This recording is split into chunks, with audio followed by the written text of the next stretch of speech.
welder, and here is my official first weld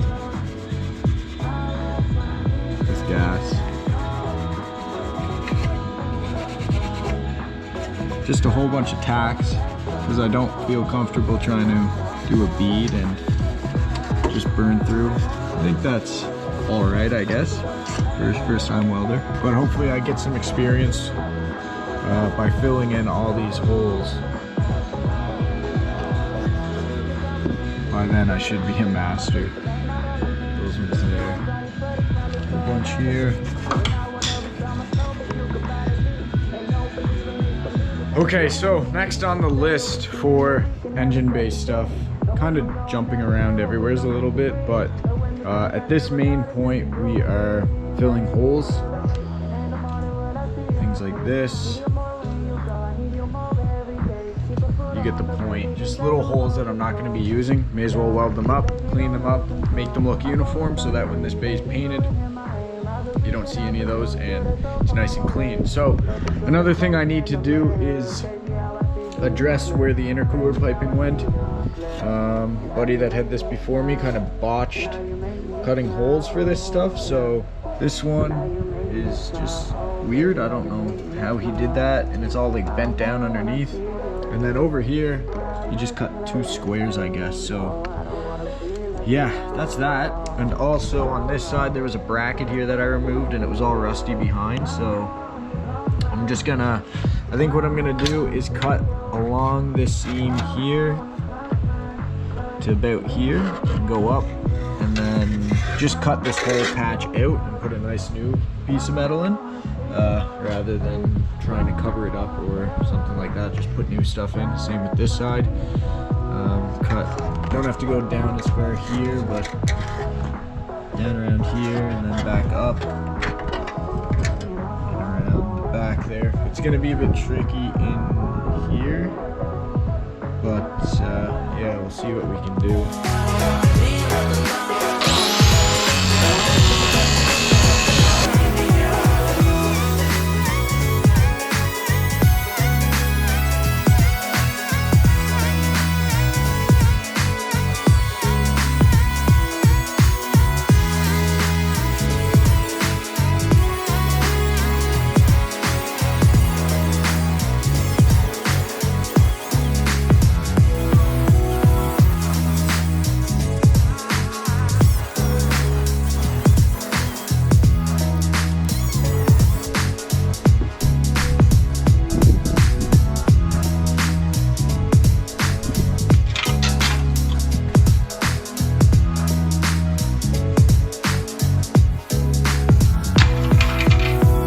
So note to self, don't grind next to the camera, or don't set up the camera so close.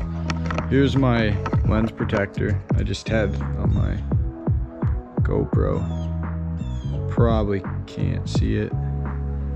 Basically it had dirt all in it from the sparks. Or I guess they're burn marks since sparks hitting them, but anyway, thank God it's not actually in the lens, so we can continue filming. But we've got the piece that we just cut out, and I'm gonna attempt to make a Cad design out of this, and we're gonna try to replicate this piece, see how it goes. Doesn't look too complicated, but there is a raised section right there in the back. But other than that, there's a right angle there, and then just flat here really. So yeah, we'll give her a go. Okay, so here's my attempt at some sort of cardboard design. Guess I'll cut this out, see if I can bend it up, see if it matches that thing any. If it does, start cutting her out, see where we go from there. Bad actually. Look at that. That part's like bang on. The little bend here. Definitely needs some trimming though. It's a bit too long there, but I'd rather it be too long than too short. So I think that will work.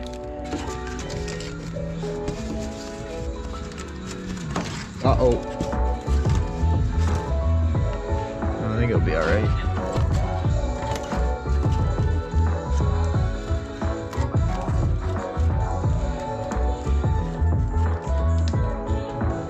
That's pretty damn good, guys. Okay, so piece is cut out. It's right there. It fits all right. I think what I'm gonna have to do is tack it into place, like down here, and then kind of maneuver it how I want to and keep tacking it until I get all the way around while pushing it down. But I cleaned up the area that's gonna get welded. Everything should be nice and clean. I might spray some copper spray on it just to protect it from rusting underneath, but I don't know if it's really necessary. But we'll see, I guess. I gotta clean up this piece too before I weld. The edges are rough and they have that galvanized coating on it, so that's no good. So we'll clean this up and hopefully we will weld this in. Yo, what's up guys? Welcome back. Sorry about the fan. Again, like usual, I don't even know where we are in this video, but we're back again working on the 240. It's probably a day or two after the last clip you just saw. Last time we were working on this, I didn't really show much because it was kind of boring. Essentially, I just cut out the piece like I showed and made it up on some cardboard, transferred it to the metal, and kind of worked its way in there, cleaned it up. There was a lot of test fitting and taking out, test fitting, adjusting, test fitting. You know how it goes. So yeah, we got that in there. It's not the prettiest. Technically, this is like my second real weld. That was my first one, my first little piece of metal I put in here. So I'm pretty happy with this, honestly. It looks pretty good. So once I finish all the welding, it's just tacked in there a lot, but it obviously has to be finished up, and then I can grind all that down, and that will be it for that. And then some body fill can go over it to make it look pretty, and then once all the other holes and everything are ready to go, they can all be plugged up and filled, and then hopefully that's it for the welding. But today I'm working on the other side.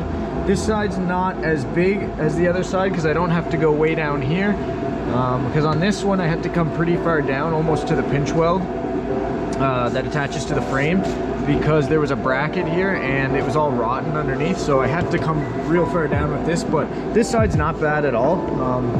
If I have to, I can just fill these holes and then do a little bit of body fill over top to make it look pretty. But this one, essentially, I don't know if you can see my black outline, but I drew it in marker. It's an easier shape for sure to do on this side, so it shouldn't be as bad as the other side. But yeah, we're gonna get into it. I got my grinder my grinder ready, and I'm gonna get suited up here to cut this out and start fabbing another one of these, essentially. So let's do it. I got the piece cut out, just about to start welding it here. It's all cleaned up.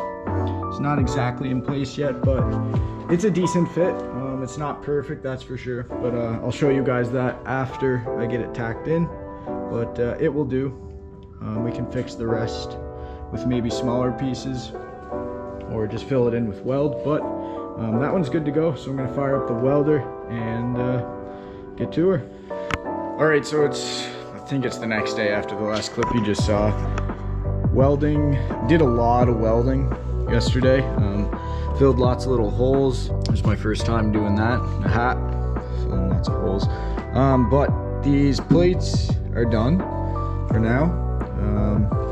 They're all tacked all the way around. Doesn't look the best, but they're in there. So now I gotta grind them down. I just picked up some flap discs from Crappy Tire. Hopefully these do the trick. These are 40 grit, so they should be good and tough to knock down these tack welds, so then I can see where the holes are that I maybe have missed and then go back over them with some more weld.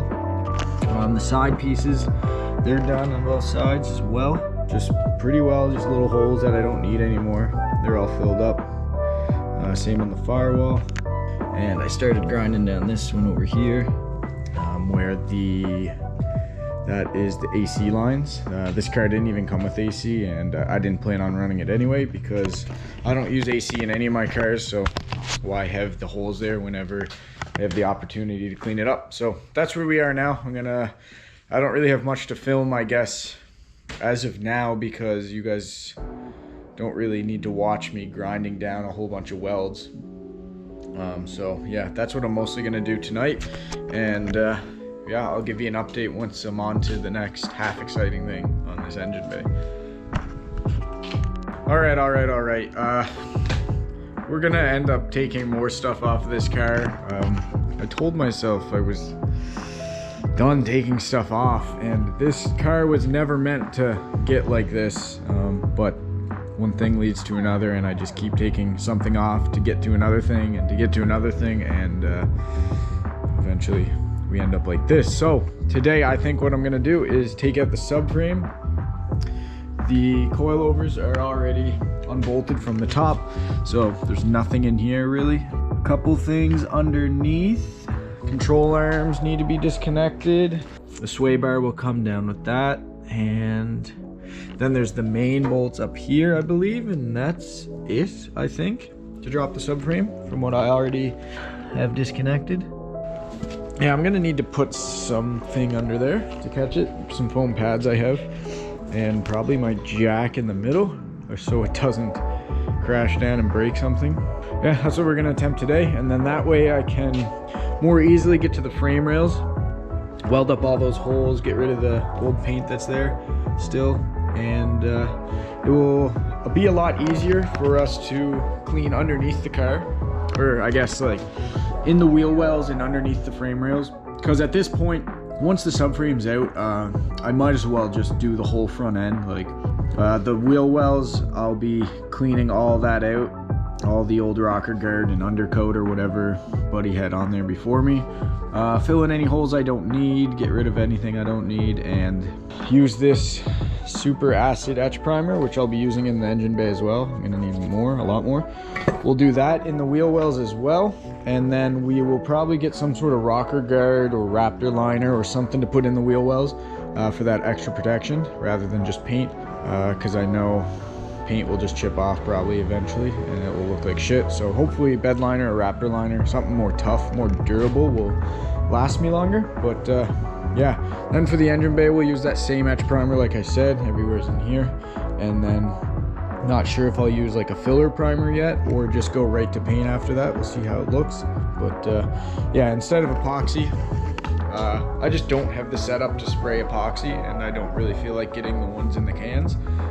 I know they're super handy and they look pretty cool, and I'd like to try them at some point, but they're just too expensive per can, and I'd rather just go the old school way and use like an etch primer like this. Hopefully the super acid etch primer will really give us some protection on that bare metal. So yeah, that's what we're up to today. Gonna grab that subframe out, get some bits for those big bolts up front, and should have this thing out in no time.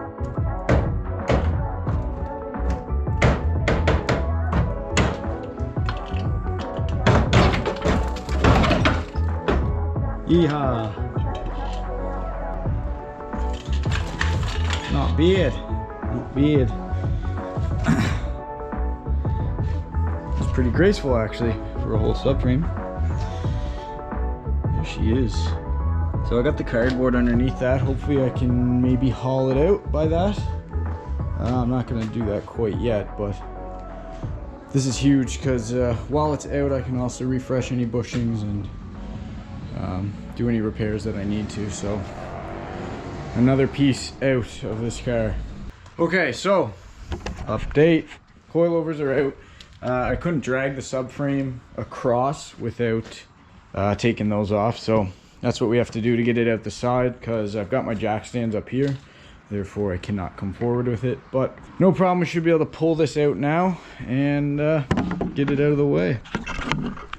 Pro tip: you can put your bolts back where they were, do it so you don't lose them, or put them in a bag, but I always try to put them back where they came from, so they definitely don't go missing.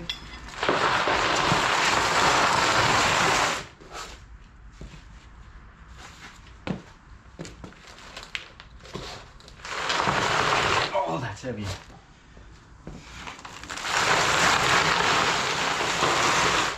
S14 subframe in all its glory. Not in terrible shape, but Definitely could use a cleanup and a coat of paint, probably, just to pretty it up. But here we are now, tons of room. I really like this because this will be great to get the frame rails also underneath, and for painting I'll be able to step in there and be able to get every nook and cranny without having to like reach over things. So yeah, progress every day.